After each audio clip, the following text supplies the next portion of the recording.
जय हिंद प्यारे बच्चों, आज का सुप्रभात। कक्षा 7 बच्चे ध्यान देंगे।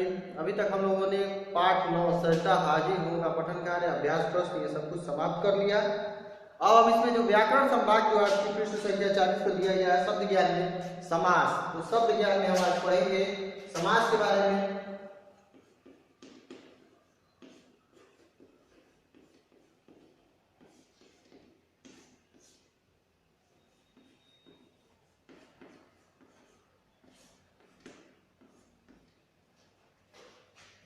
शब्द ज्ञान में हम आज पढ़ेंगे समास के बारे में। तो इसमें आपका एग्जाम्पल दिया गया है, पढ़िए और समझिए। में वह दोपहर में माता पिता से जेब खर्च लेकर गोलगप्पे खाने जाता था।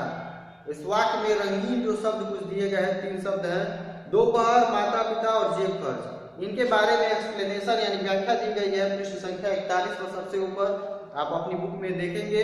ये दोपहर यानी दो पहरों का समाहार, दो पहरों का समूह, दो पहरों का जो ग्रुप है, समूह है, समाहार, उसे दोपहर कहते हैं। माता पिता जो दिया गया है, बीच में हाइफन है, योजक चिन्ह है, उसका है आपका दिया है माता और पिता। जेब खर्च, जेब के लिए खर्च को हम शॉर्ट में करके लिखते हैं जेब खर्च। जेब खर्च का अर्थ क्या होता है? जेब के लिए खर्च। माता पिता का अर्थ क्या हम लेते हैं? माता और पिता। दोपहर का अर्थ हम क्या लेते हैं? दोपहरों का समाहार। तो ये जितने भी जो अभी आपने अर्थ पढ़े हैं, ये वाक्यांश है, ये पूरे पदबंध है, वाक्यांश है। इनको संक्षिप्त करके लघु रूप में लिखना, यानी दो पहरों का समाहार को हम छोटा करके लिखेंगे दोपहर, माता और पिता को छोटा करके लिखेंगे माता पिता, जेब के लिए खर्च को हम छोटा करके लिखेंगे जेब खर्च। तो छोटा करके जो लिखने की विधि है, इसी को लिखना हम क्या कहते हैं? समास कहते हैं। इसी को हम समास कहते हैं।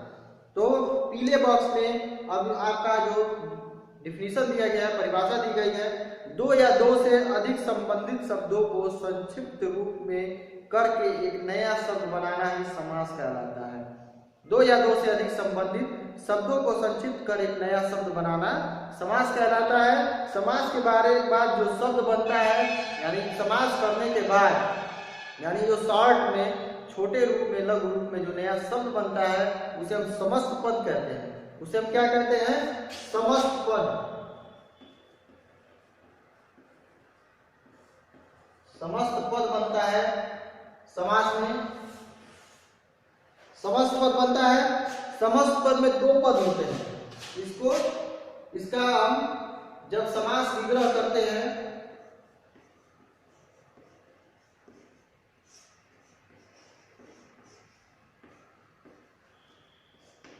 इसका हम जब समास विग्रह करते हैं, यानी जो समस्त पद, यानी समास करने के बाद जो नया छोटा शब्द बनता है, उसे समस्त पद कहते हैं। और समस्त पद को तोड़ने की, अलग अलग करने की, या फिर उसका अर्थ बड़े रूप में लिखने को हम क्या कहते हैं? समास विग्रह कहते हैं। समास विग्रह होने के पश्चात ये जो छोटा पद है, उसके 2 भाग हो जाते हैं। तो उसमें पहले पद को कहते हैं पूर्व पद, उसके पश्चात दूसरे पद को क्या कहते हैं? उत्तर पद। उसमें 2 पद हो जाते हैं विग्रह करने के पश्चात। एक तो पूर्व पद, यानी जो पहले होता है, और जो अंतिम होता है उसे उत्तर पद कहते हैं। शब्द के पहले भाग को, यानी पहले भाग को हम पूर्व पद कहते हैं। शब्द के पहले भाग को हम पूर्व पद कहते हैं। जब हम समास विग्रह करते हैं, शब्द का जो पहला भाग आता है उसे पूर्व पद कहते हैं, और दूसरे भाग को उत्तर पद कहते हैं। उत्तर यानी बाद का पद। जैसे जेब खर्च में हम देख लेंगे,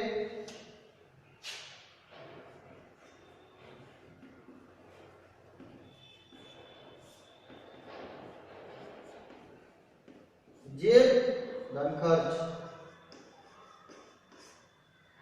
यहां पे क्या हो गया? पूर्व पद। और ये क्या हो गया आपका? उत्तर पद।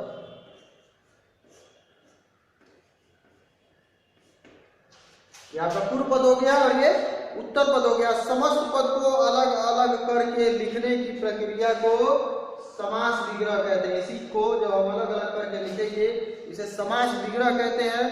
अब हम आगे बढ़ेंगे समास के भेद के बारे में।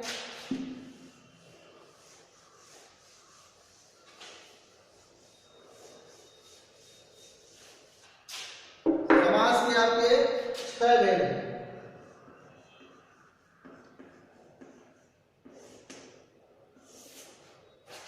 बड़ी कक्षाओं में जब आप जाएंगे तो आप समास के मुख्यतः 4 भेद पढ़ेंगे। अगर कुल भेद पूछता है यानी सारे भेद समास के कुल कितने भेद है तो 6 भेद हो जाएंगे। मुख्य रूप से 4 ही भेद होते हैं। एक समास में 2 अन्य उपभेद होते हैं जिनकी गणना हम समासों के अंतर्गत करते हैं। 4 मुख्य भेद यानी तत्पुरुष जो समास होता है उसी के अंदर 2 उपभेद होते हैं जिन्हें हम कहते हैं द्विगु और कर्मधारय। इन्हें हम क्या कहते हैं? द्विगु और कर्मधारय। तो जिसमें हम देखेंगे पहला आता है, यहाँ पे आपकी पुस्तक में दिया गया है 6 भेद, जिसमें पहला है आपका तत्पुरुष।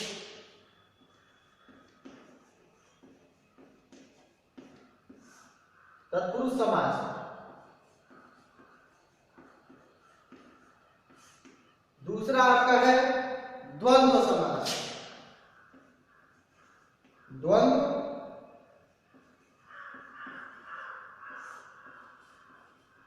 समास। तीसरा आपका है द्विगु।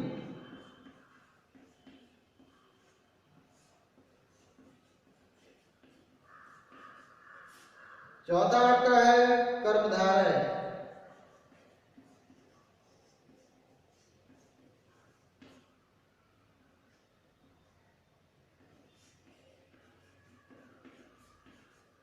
चौथा है आपका कर्मधारय। पांचवा है आपका बहुव्रीहि।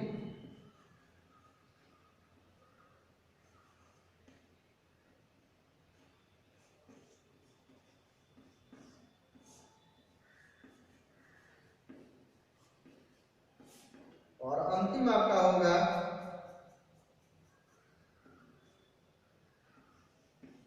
अव्ययी भाव।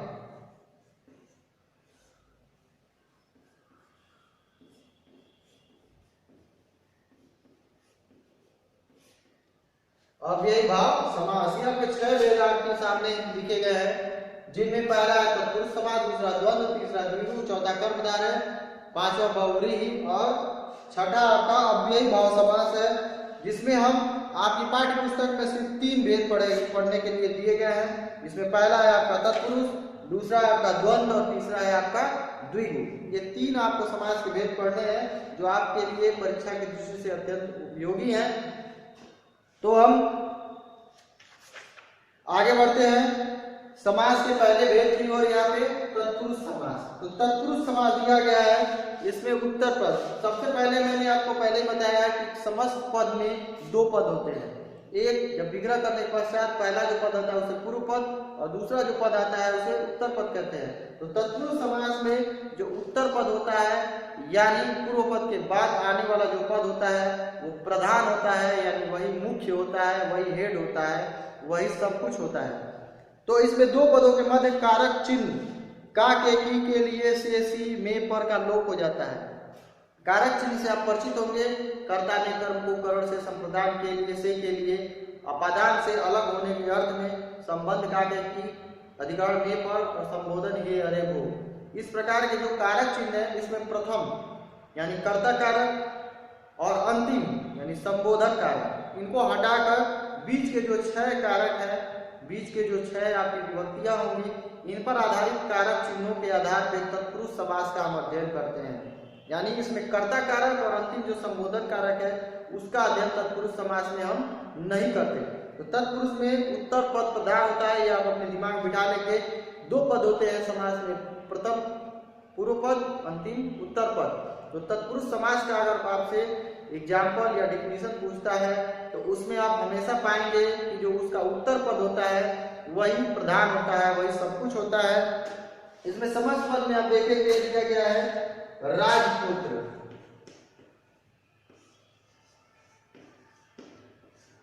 यहाँ किसके बारे में बात हो रही है? किसी पुत्र के बारे में बात हो रही है, यानी पुत्र प्रधान है।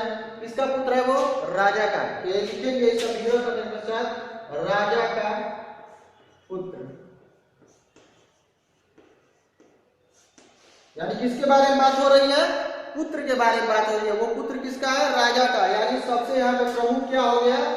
उत्तर पद प्रधान हो गया। पुत्र प्रधान है यहाँ पे उत्तर पद, यानी इसका उत्तर पद प्रधान हो गया। दूसरा आपका है गुण घुड़सवार, घुड़सवार, घोड़े पर सवार, यानी जो सवार है वो यहाँ पे प्रमुख है। किसके सवार के बारे में बात हो रही है? सवार के बारे में बात हो रही है। इसमें वो किस प्रकार का सवार है? घुड़सवार है, यानी घोड़े पर सवार, घोड़े पर सवार। यहाँ जो वाक्यांश है, जो पदबंध है, उसमें सवार के बारे में बात हो रही है। वो सवार कौन सा है? घोड़े पर सवार है, इसलिए ये यहाँ पर उत्तर पद प्रधान होगा आपका, उत्तर पद प्रधान होगा। इसी प्रकार अन्य उदाहरण इसमें दिए गए हैं।